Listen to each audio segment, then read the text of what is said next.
What's up guys? Magluluto tayo ngayon ng tahong. Nasasabawan natin ng Mountain Dew. Kakaiba, di ba?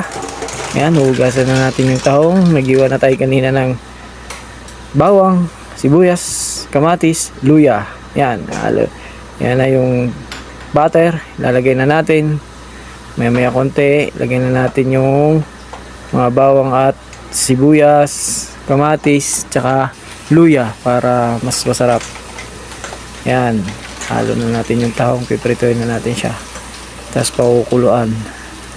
Katapos ng mga ilang minuto, ayan, haluin. Ayan. Tapos lalagyan natin ng Mountain Dew. Maya konti, lagay natin yung Mountain Dew. Ayan guys, masarap niyan. Ayan. Try nyo yan, Mountain Dew, ilagay nyo. Mas kakaiba, mas masarap. Tsaka yan, maya konti, kainan na yan. Yan, tapos na. Ayan, sarap guys. Oh, iba yung kulay ng sabaw, di ba?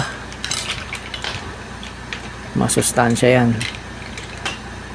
kaya try nyo. At sarap yan. Ngayon, kain na tayo. Kain na. Salamat.